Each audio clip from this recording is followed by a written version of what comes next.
Welcome to the Do It Anyway podcast. I'm your host, Maria Redman, here to take you down this crazy journey of all things fitness, wellness, nutrition, and all things in between. Welcome to episode 28. Oh my gosh, we are moving right along. I hope everyone had a wonderful Thanksgiving holiday spent with your family and friends. Hopefully, there wasn't too much drama. And if you are still eating Thanksgiving Day leftovers, you need to be put in prison. Stop it. Put them in the garbage. They are more than done, and you're going to get sick. So Definitely. let them go. I wanted to let you guys know that you didn't see a video come out last week because I was doing some much needed time with my family. And I'll make sure that I put out some extra content for you guys in the next coming weeks. So look out for that. With that being said, we're going to move on to this episode. And today we are talking about artificial sweeteners. This is a very popular conversation, I think, all the time with people in trying to figure out if artificial sweeteners are good for you. Can they really cause cancer? So I did some digging just to make sure that I knew my facts. I pretty much knew some of them before, but just wanted to really kind of just drill down on the science and help you all figure out which way to go with artificial sweeteners. Now, I do want to say this, and I hope I do not offend when I say this, but I'm going to say it because this is my channel. It's what I do.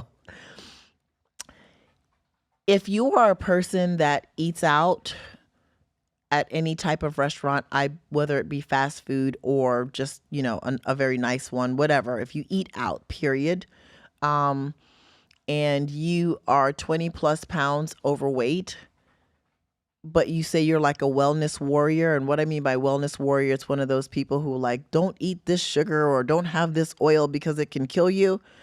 If you eat out, you're eating the oils and the sugars. And so please don't leave any comments below or attack anyone in the comments about it. You're also eating those fake sugars and those bad oils when you eat out. So you can't have it both ways. And so I just wanted to say that because I see that a lot also happening when people post things on social media and or make videos about it. There's always a couple people that start hounding everyone on what they're doing. And I like to go and look and see who's leaving this comment. Maybe this is someone that's in the wellness space, only to find out that their page is full of, went out to eat here and went to, so no, let's not do that. We're not. So that being said, let's jump into it. Artificial sweeteners, the first one, saccharin, which is sweet and low. Actually, saccharin came out in 1879. It blew my mind to know that. I didn't realize that artificial sweeteners went back that far. There was a sugar. You said 1879. Wow, right? That's wild. Yeah, blew my mind. I had to look it up. I was like, are we sure? There was apparently a sugar shortage during World War I and also in World War II, and saccharin came out on the market. A man named Konstantin Fahlberg, who was a chemist, is who came up with saccharin. And this sounds crazy to me. He was actually working with coal and tar and different chemicals.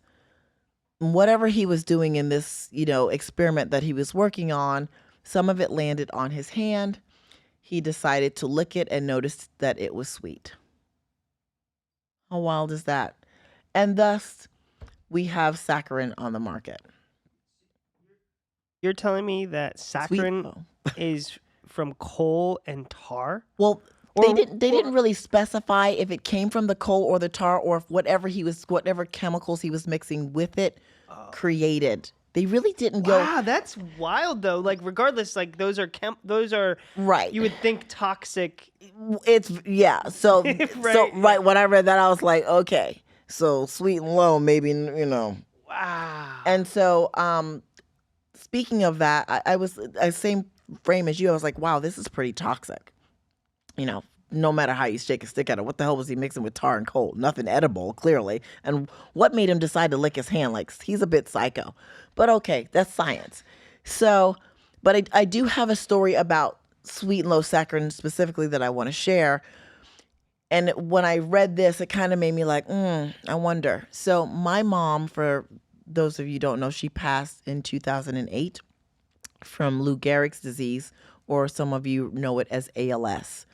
It is a disease where it just kind of shuts your body down, from your muscles first into your breathing, then all of it, your brain. You just become a vegetable, and it's a very slow, painful, horrible death. And they really don't know what causes ALS. But my mom used to take in copious amounts of sweet and low back then because it kind of hit the market really strong in like the 90s, late 80s, 90s. And my mom was like, oh, I can cut some calories and the bad sugar, and went to sweet and low. Now, I am not saying, guys, that sweet and low caused her Lou Gehrig's disease. But I am saying that I did go and look up, when someone gets ALS, they do a lot of studies on their bodies to try to figure out the correlation between those that have it. And at that time, there were an abundance of people who were all ingesting sweet and low. There's been no direct link, again, to ALS and sweet and low, but there's a little piece in me that wonders if that was, part of the cause or the cause itself. And then when I read that this guy, was working with coal and tar, I'm just kind of like, okay, maybe, I don't know. We'll see. So, but 1879, saccharin comes on the market. Aspartame comes on the market in 1965. James Schlatter is the creator of aspartame. He was researching drugs for ulcers, and somehow he stumbled upon the sweet taste of the aspartame, and that became a thing used in soft drinks and low-calorie foods. It's widely used today. It's used in a lot of processed foods. I mean, a ton of processed foods. If you're not a label reader and you thought that something didn't have fake sugars in it, you'd be surprised when you turn around to see how many things that are not sweet has aspartame in it. So that's aspartame. Then came sucralose, Splenda, in 1976. This one blew my mind too. This was discovered when scientists were testing new insecticides. That sounds dangerous. Wow. And so sucralose is derived from sugar. Let's first and foremost. So what they were doing with the insecticides to come up with the sucralose, they did not say, but that is the impetus in which Splenda, or sucralose itself, was created. And it is the most popular sweetener on the market today. Then we've got stevia. Now, stevia has been in the public market pretty much in the UK and Europe going back to like the early 2000s, 2001, 2002. It wasn't approved to be in the US until 2008. It's really pronounced stevia. Stevia is a South African product, and it's been in a lot of like low calorie bars, granola bars or protein bars. That's where you'll find a lot of stevia these days. Stevia is naturally occurring.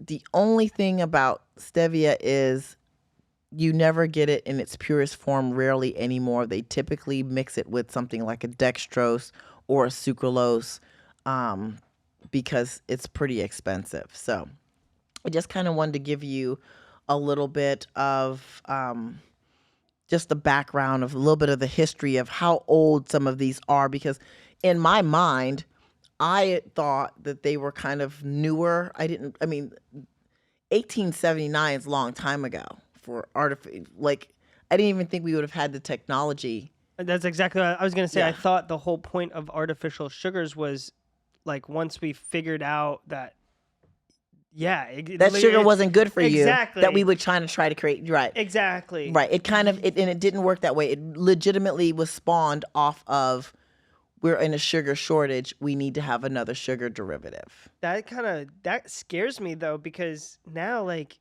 what if they, in order to make sugar, I guess just a little bit more, instead of doing all sugar, it's like 10% stevia Well, or that's what's happening with the new product. So like stevia in the raw, that green box has stevia in it, but it also has dextrose in it, which is a regular sugar, right? yeah, So see they do blend them, because what was happening in a lot of these products, what you'll find is some of them leave a very odd aftertaste, right? And so that's what makes them, you'll have people that gravitate towards one more than the other.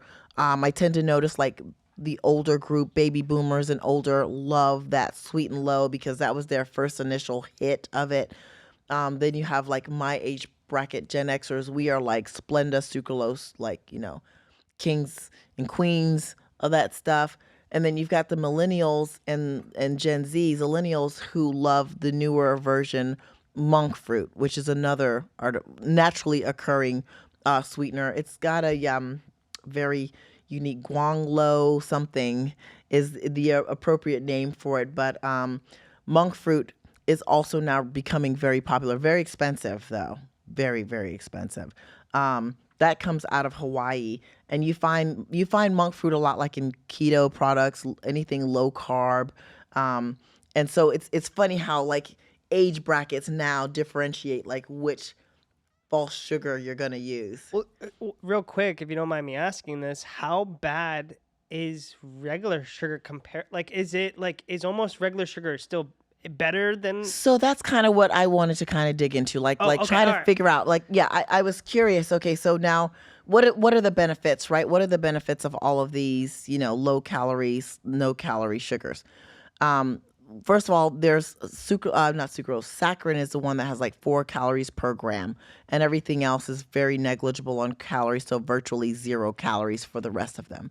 Um, there have been studies done that show conflicting results. There's a lot of mainstream peer-reviewed studies that show that having sucralose, aspartame, monk fruit, stevia, all do help most people reduce their calories and help them lose weight. Definitely helps diabetics, reduce their A1C levels and their sugars. So it's provided a very good benefit from that perspective, and a lot of people have done extremely well, myself included, losing massive amount of weight. I had a ton of sugar-free products and still do eat a ton of sugar-free products. So that's where it showed a great benefit. But then there were other peer-reviewed studies that took other people on this 4 to 6 month journey of them just following them, are they being successful with eating, these low, no calorie sugars? And actually, they had the adverse reaction. They craved more foods and more sweets. And because they craved more sweets, now they were eating more calories than they would have been. So now the low calorie food is no longer low calorie because they're eating copious amounts of it and they're just getting more caloric input, which took them right back to the same health issues that they were dealing with prior to, because they were consuming more of it. Versus what they did and showed in another study, if you just gave some people regular sugar at normal amounts, someone having a regular coffee or a Snicker bar, Twix bar they use, they would typically have the coffee, the Snicker bar, Twix bar, and be done. The majority of people. Interesting. Right. So, which also led into another study of looking at, are people genetically disposed to liking sugar more than others? I didn't really get into the weeds with that one, but that was also interesting because I'm pretty sure that that does have some type of correlation between the two. So, in one hand, the sweeteners are the false sweeteners, artificial sweeteners are good for you to have because it fosters some people to have more control.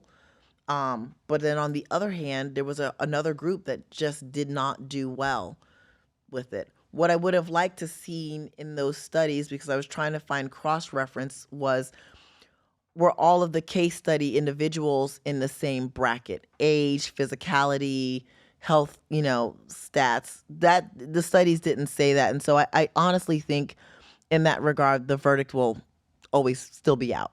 We'll never really know. So, what does that mean for you guys? It means if you are trying to cut calories and you feel like you need certain sweets in your nutrition and you're going to go ahead and use artificial sweeteners, first, of course, find one that you really like and test it out. But if you see that it's making you crave more sweets, then that's probably not working for you, right? You have to be honest with yourself and say, okay, this product is just not working for me. And honestly, I don't think it's going to be different between which artificial sweetener you pick. It's going to either be it's working for you, you feel satisfied, or you don't. You might be just better off if you have control saying I'm going to use regular sugar. When I think about this whole thing from a true health perspective, and I'm going to get into the health of these items here in a minute, but when I think about a true health perspective, honestly, I would always pick sugar over the artificial sweetener. But that really boils down to how much true control do you have nutritionally, right? It's sugar, for heaven's sakes. It gives you like it's like drugs. It's going to make you feel like you're high. You feel good. It makes everything's yummy, so good, and you want more and more and more of it. But if you can exercise control, honestly, I'd say that there's nothing wrong with having sugar in your coffee or in your foods. Asians can take on copious amounts of sugar and they're not overweight at all. They have, control with what they're doing, whatever they eat. They have all kind of treats and they're not struggling with their weights like we are. So I think it's not only a sugar, but the things that we're also adding in with the sugar that might be a part of the problem. So that's kind of just my 2 cents on what I think between the artificial sweeteners and the sugar. Um, Now the health, the pros and cons. Artificial sweetener, it's low in calorie. It's better by far 100% for diabetics. And it has been shown to be phenomenal for your dental health, right? Like that was one of the big key factors that they were noticing with sugar. It's just horrible, of course, for your teeth, which I really think that it's just because people are lazy and don't brush their teeth, right? You're letting the sugar just sit on your teeth. So I think we have to be accountable for some things. I think we can't just blame the sugar for everything. Some of the cons for artificial sweeteners, they have that horrible aftertaste. And like I mentioned before, in that study, they noticed that there was an overconsumption of it, which led people to eating more food, which brought your calories higher anyway. So you ended up with no caloric savings. So that's kind of the really long and short of the, pros and cons with those.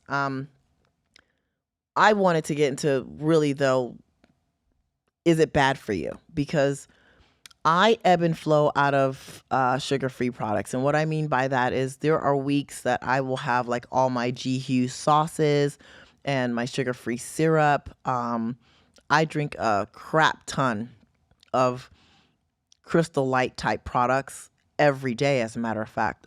I mean, a lot of it. I consume quite a bit of that. I am constantly chewing gum. I chew gum almost like a chain smoker, if I'm being quite honest. Everyone who knows me knows that I'm always chewing gum. Not chewing any right at this moment, but right before we started, I spit it out. So I'm due for some gum as soon as I get off. So I am taking in a lot of artificial sweeteners every single day. And so I'm cognizant of that and I'll do that for a little bit, but then I will come off of all of it and just kind of go to my natural seasoning. All of it, I'm sorry, I should not say all of it. That's a lie. I come off of 99% of it because I am not giving up my gum. So I must have gum on a daily basis. But I do. I'll come off for a couple weeks and then I'll slowly introduce them back again. And when I come off, I go to like more, salsas and Tabasco sauce and unsweetened mustards. I love different flavored mustards. So I'll do things like that so I can give myself a break because I know that it's good to. And the one con that I know that they did not mention as much, I guess it's more of a health concern, is it can really harm your gut health. if you are in the bodybuilding space, bodybuilders will tell you we're dieting all the time, and it's so extreme that we're looking for anything we can use to make our food sweet or savory or whatever, any sauces, and we will all, I'd say about 90% of us have gut issues in a contest prep, and for some it actually lingers on because it totally throws the gut microbiota off 100%. Um, so that is problematic in a big way, and sometimes it takes a long time to balance back out. There's a great bodybuilder that I know, Dexter Jackson. If you're in this bodybuilding space, he's retired now, but he was competing for an extremely long time, well into his 50s, at the top level. He used to suffer with severe gut distension, and the last 2 years of his competing, he started working with a dietitian who took all of his artificial sweeteners out of his diet. Game changer for him. Like, it was an amazing game changer for him, and it really solidified for me. I knew it back then, but that really solidified, watching him go through that process solidified for me that you cannot eat these things all of the time. They're really just, maybe they are not so much unhealthy, but from that perspective, honestly, let me take it back. I do think that makes it unhealthy, right? Because if it throws your gut microbiome off, and I'm always telling you guys that your gut health is like one of the most important things in your body. Anything that's throwing that whole symbiosis off, it can't be healthy. So there you have it. I just talked myself into the solution. I mean, my brain was like, "What are you saying? It's you can't have it both ways." So I'm eating the artificial sweeteners because I like them, and they do stop me from binging on things. But I guess honestly, as I'm sitting here really thinking about it, there have been times I have had things that I have overeaten because they were just so good. I can remember eating a whole box of Quest bars one day just because they were so good to me. And I wasn't dieting. So I guess in that regard, they can become unhealthy if you don't have good, if you can't exercise good self-control. For the most part, I'm very controlled, but yes. So do know that it throws off your gut microbiome, and that is a really big deal. And maybe in the industry, they are overlooking it and making it seem like it's okay, but honestly, it's not okay. Now that I'm sitting here just absorbing it all, it's really not okay. Um, it does not. I looked at a bunch of studies. It does not cause cancer. There's a lot of people who will put that out there in social media. I've seen it tons of times. It has been known to cause cancer in rodents. Um, Lots of studies are done on rats, and I understand why. Rodents are cheap subjects to obtain and to experiment on, and they're very resilient animals, little creatures. But rodents and humans are not the same. And honestly, I think I read in one of the studies that also had another follow-up study peer reviewed by a completely different group of people. And that's what you want. You want peer reviewed studies. You'd have to have like 5,000 pounds of it to create some type of, anything. So I don't think I'm at the 5,000 pound mark at all. I'm not even close. So I'm not even worried. So it does not cause cancer. Um, it can cause weight gain. Some research indicates that it may stimulate your appetite. And that was in that one group that I read. It was totally making that entire group of people really just want to eat all the time, and they just could not control and was overeating every day. So do know that that's a potential thing, that it can make you gain weight. Also, this is very, very rare, and it's with saccharin. There were some people that had allergic reactions. And we're not talking about hives. There were a few people that did have hives, but it was more of itchy mouth. Some had feelings of being like disoriented, or feeling like they were very flush. So do be aware of that. If that, that could possibly be you. You might be blaming other things. It might very well be saccharin. That was specific to saccharin.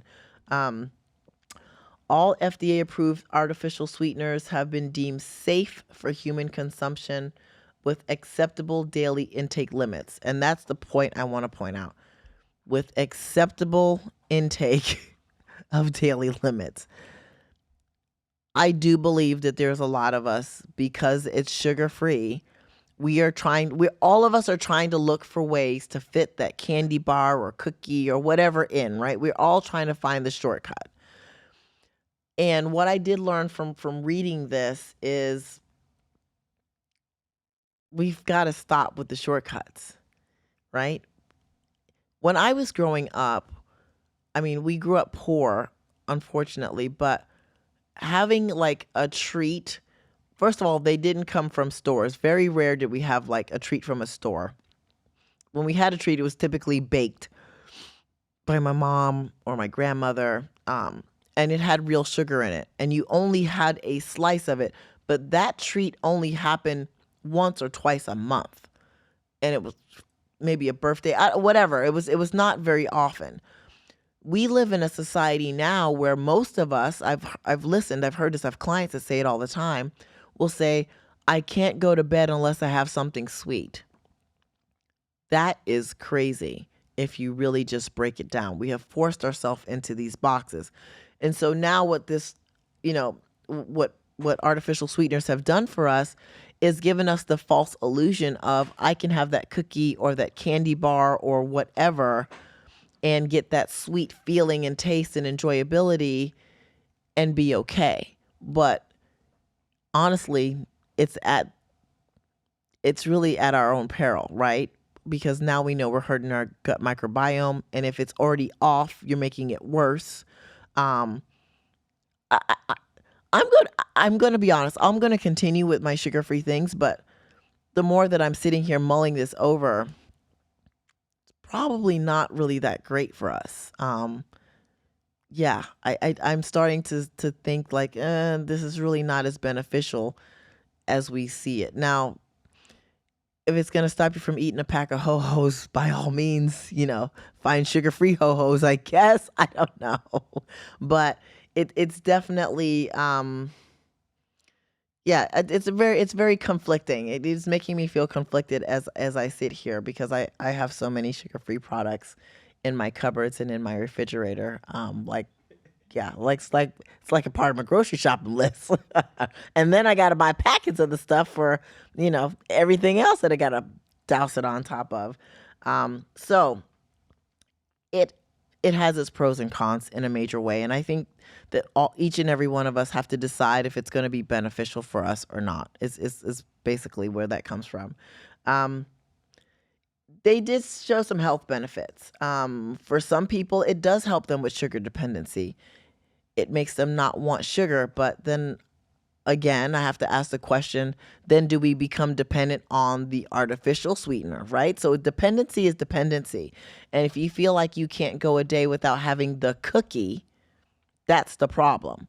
I think that's really where the problem lies, right? Like, no matter the sweetener, is if you're still going for the drug, that's the problem. So, you're not reaching for more fruits and more vegetables and more whole foods. We're still reaching for the junk. At the end of the day, yeah, it's not really a health benefit. So I think I'd have to say the only group of people that would benefit from artificial sweeteners would have to be a diabetic. At the end of the day, if you're a healthy person, I don't really think there's a health benefit for us at all. Now that I'm sitting here just really taking it in, I don't think we're getting a health benefit at all. But if you're a diabetic, that's the one group of people that I can definitely see this being beneficial for. So, you know, have at it if you're a diabetic. Is the long and short of that. So interesting. I did some research for you guys on this stuff, and just in sitting here with all of the thinking, just I guess hearing myself say it out loud, it really just always sparks my thought process, and I'm just like, wow. At the end of the day, I mean, I definitely see where it could be slightly beneficial, but if we're still walking around here like drug fiends, just eating the low sugar, low calorie, artificial sweetened version of it, we're still being drug addicts. It's almost like a cigarette compared to a vape, Right. 100%. right? 100%. You're 'Cause still smoking. You're still smoking. You're doing it to your Right. lungs. Right. And I sat here too like thinking about all of that. Like this was a really good episode because in the sense of it is we brought this up as a new alternative, right? As a fix. Right. But at the end of the day, you're Right. still doing this. You're still doing the same circle of behavior. You still should, instead of picking up that cookie, you should grab a fruit or a vegetable. Where the natural, real good sugar is for you anyway. So, yeah, I mean, so at the end of the day, it looks like we really just need to focus on getting back to basics and picking whole foods, and that's going to be your route. Now, maybe if you need, artificial sweeteners to get you to that realm, but I tell you what, I think I'm going to really rethink a lot of the sauces and things that I use and maybe duplicate them using small amounts of real sugar. I know what effect that has on the body if you do too much or do just enough. If you do sugar in appropriate amounts, you're fine. What about honey? Honey's it's another type of sugar, but I guess that, an agave, but you can overdo all of those too. Yeah. But I mean, at the end of the day, I think with a truly natural product, just moderation, right? Moderation. And it's definitely just made me rethink my whole pantry, guys. I'm going to have a fight with G. Hughes. I don't know. I got to figure this out. But so there you have it. So that's going to conclude this episode of the Do It Anyway podcast. I'd be interested in hearing some of your thoughts on this little bit of a conundrum, the battle of the mind on, do we do the sugar or do we do the artificial sweetener? Like, which one? Tell me which one you guys prefer. I want to know. I want to hear it. And if anyone's like kind of weaning themselves off of the artificial sweeteners, I'd love to hear about that as well, because I am definitely, now my mind is ticking and I'm very intrigued. And so I want to hear it all. That's going to close it out for this week's episode. You guys, please be sure to continue watching on YouTube, Spotify, and Applecast. If you're watching on YouTube, be sure to like and subscribe. And looking forward to the next episode. Oh, I got a flex for you guys because I've been with my grandkids, so I haven't done any flexing.